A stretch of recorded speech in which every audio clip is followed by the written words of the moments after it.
was it like being able to navigate these two characters throughout the season? Because it's like as we get to know them more as an audience, it's like they get to know each other at the Mhm. same time. So what was it like navigating that within your performances?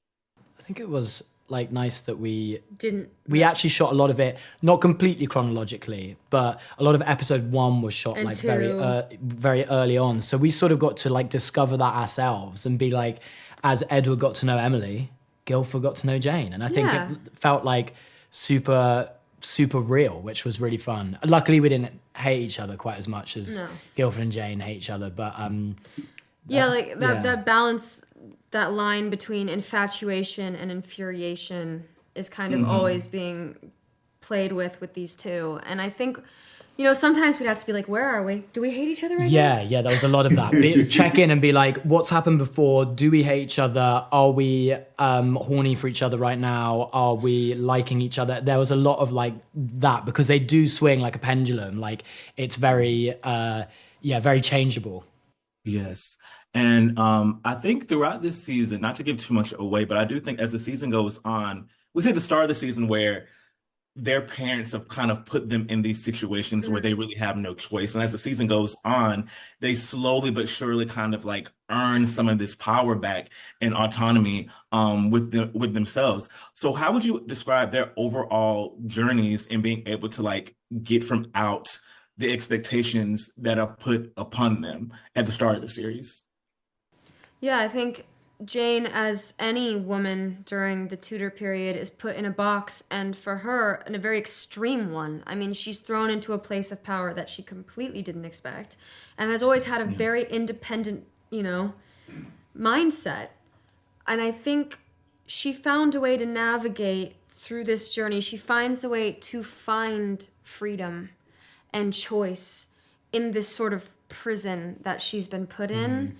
And she still has a long way to go. I think that the world is always going to be sort of against her in that way, but she gets allies and yeah.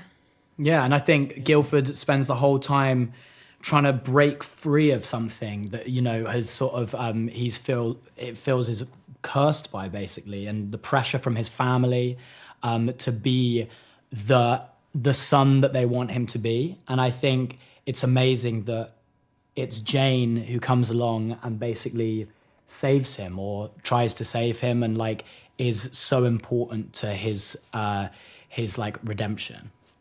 How would you describe the type of king that Edward is, as well as the journey that you would say that he goes on throughout this first season? I loved the journey that King Edward goes on, especially just being king from such a young age. And he's been robbed from his childhood. So there's so many things that he didn't get to experience. He doesn't have that many friends. His only friend is Lady Jane Grey. Yeah. And then he's just such a lonely king. And, like I said, his friend's Lady Jane Grey, and then he also has a dog. But that's pretty much it. So the journey that he goes on is just so liberating. And it was just so nice just to interact with other people, even with me, just as an actor, just working with other actors, trying on different costumes, seeing different sets. It was so much bliss. Like I just absolutely loved it. Yes. And Kate, for you, Mary is so unhinged. She's so unhinged, and your performance is so hilarious. And I want to know, what was it like being able to, or trying to within your performance, to be able to add such a level of groundedness, a certain aspect of groundedness to a character that is like so over the top. Well, I guess it was choosing the moments, knowing the moments when she really explodes, and then making space for moments where there is a quietness to her. I mean, I think she's really pent up and angry all the time, but it's just variations of that and different ways it comes out. So it was finding the time so that when she explodes, it like makes it's impactful rather than just same old, I guess. Exactly, because I think the interesting thing about it is like the moments, the quieter moments, or the moments of levity that the Princess Mary has. When you see those moments, that's when you know something's big is about to come, like right around the corner. Yes. Is during those moments. Yeah. But And the explosions are when she loses her power, really. Yeah. When she Yes. explodes, the power's gone. Yeah. Yes. And lastly, for both of you, I think in most recent years, there have been several series that have kind of been in a similar vein as this that are, like alt history, that are about romance. You have Bridgerton, of course, you have The Buccaneers on Apple TV Plus, and now you have this series. How do you think this series in particular is able to stand out and kind of not be as similar to a lot of projects that you would expect in shows that are in a similar vein? I think the fantasy element and people turn into animals. I think that's it's very different from Bridgerton Yeah. and other shows. Yeah. Yeah, something said in Tudor with people turning into animals is something I have not seen before. Yeah. What was it like playing a character? We have this dynamic with the Etiennes within the show. And so what was it like being able to play a character who is like on the fringes, on the outside of greater society, and especially how even though this is a fun series, it has fun, it has romance, but I think at the same time it remains topical, whether that's like intentionally or unintentionally, it kind of remains topical as far as like people being othered. So what was it like being able to play one of the principal faces of the people who are othered within the series? Yeah, it felt like a responsibility, and I guess I didn't kind of realize how important the responsibility it was until later in the series when, because I guess for the first couple episodes I was like, oh cool, my character turns into a bird, like that's so cool. And then when I realized, let's say, the Ethian Verity I get like battle that's going on and the discrimination that the Ethians face, I was like, oh, so that's why she's keeping it a secret. Yeah. Like you realize, let's say, how fatal it can be to allow that to be told. But I think, like, from my perspective, like playing Susanna, it was so it felt really freeing for myself as the actor and also as the character to go from a place of being really repressed and for not allowing, having the secret and holding on to the secret forever, and then being released kind of into the world and then finding my pack, like literally the pack, and being able to kind of fully express myself in my full personality and identity. And I think like that is such a experience for many people who are others in society. It's like when you find the people who are from your similar community who have had the same experiences and are experiencing oppression or discrimination anyway, that's when you kind of can find yourself and you find your identity and feel empowered. And I think like for Susanna's journey to I feel like she feels empowered when she joins the pack and then is really principled in being like, this needs to change, something needs to change. And before, I think she was kind of exploiting, let's say, her opportunities by working with Jane and hiding the fact that she was an Ethian, and using the opportunity to, like, I'm going to move up the ranks of society, but in this particular way where she's kind of ignoring the problem, versus now she's free into the world and is choosing to fight it firsthand and like try and make a difference in it.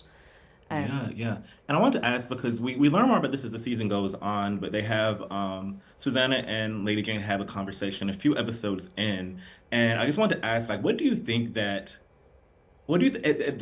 her in her heart of hearts and like at the root of it all, how do you think that she actually really feels about this dynamic that she shares with Lady Jane? Because I feel like it's very complicated, because a lot of their dynamic is already what society has placed upon them as opposed to their interpersonal relationship. So how do you think she feels about that and how she processes that as time goes on?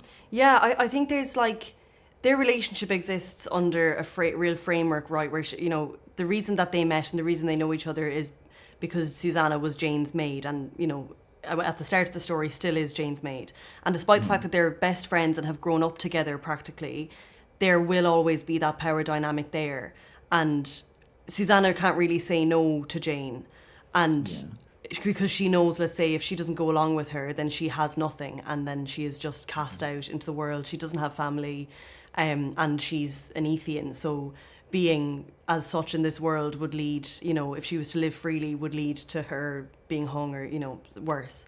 And I think like in the story, like that develops, and I think like she finally, as you say, in that conversation gets to say to Jane, do you like realize, let's say, who I am and what I've had to do the last however many years in order to live, and like this has been really tough for me. And I think Jane's obliviousness to that you know, is a product of her privilege and a product of her upbringing.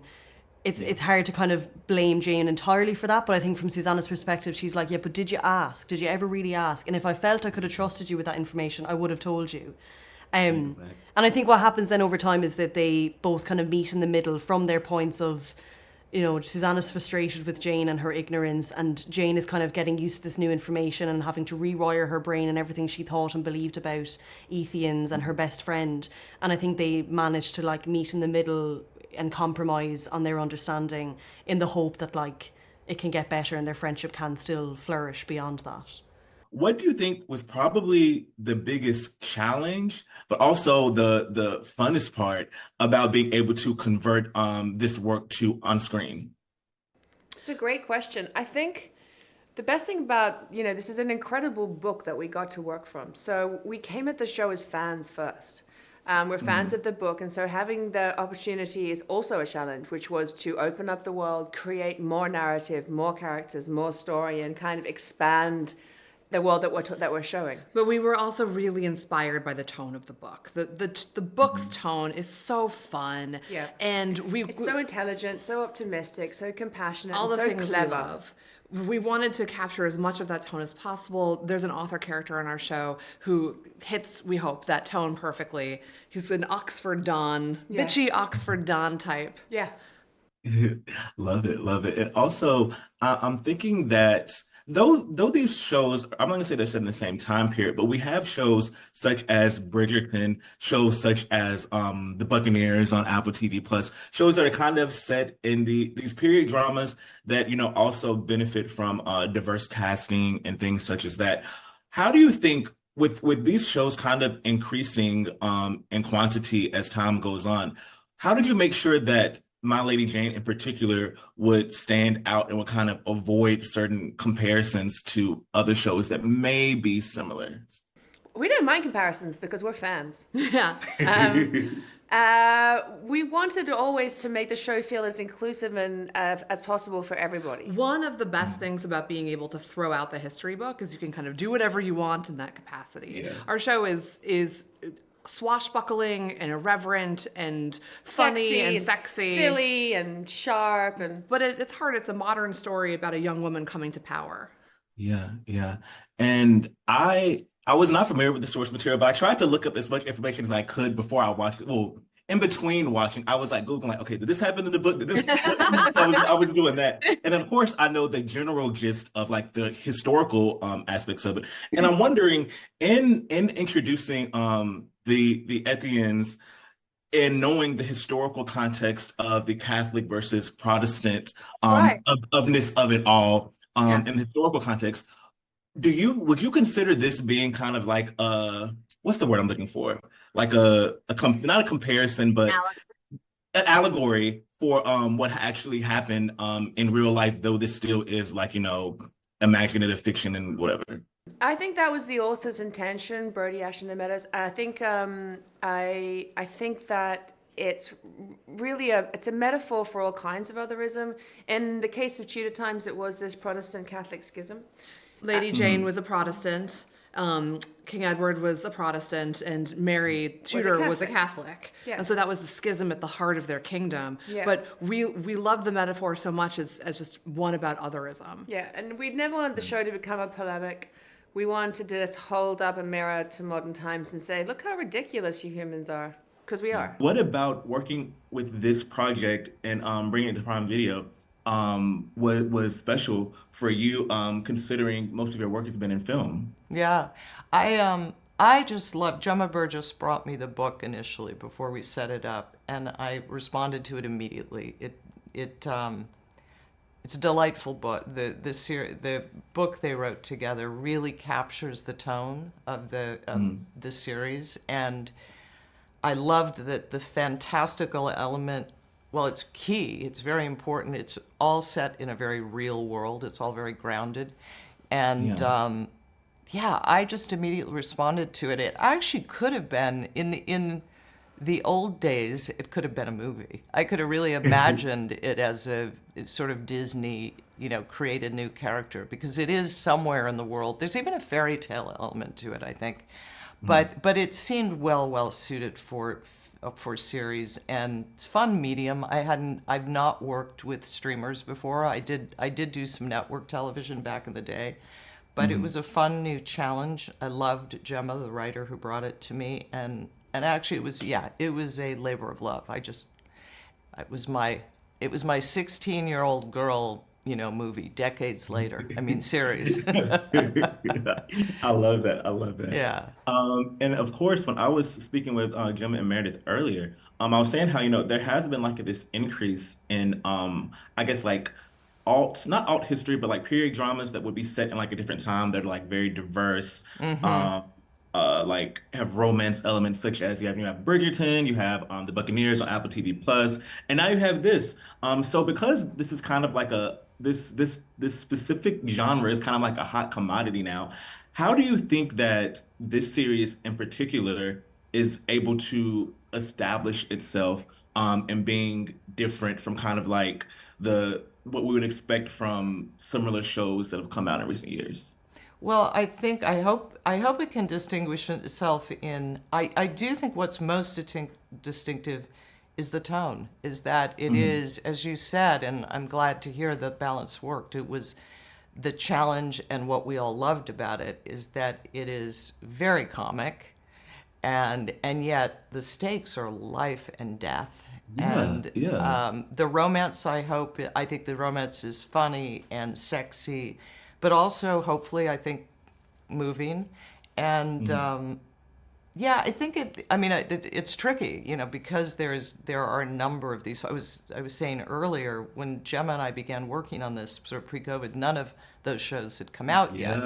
So it didn't. Each time one would come out, we'd go, "Oh God, are you going to watch it tonight? Is it going to feel too much like us?" I think hopefully it feels like those shows in a good way. They're all terrific shows, and there's but I do think it's distinguished by its tone in particular and this kind of wonderful fantasy twist that is key, and I think gives it a deeper resonance in terms of dealing with the otherness, the minority, the dispossessed. But I hope that can distinguish it. But I did, and a fantastic cast, I think.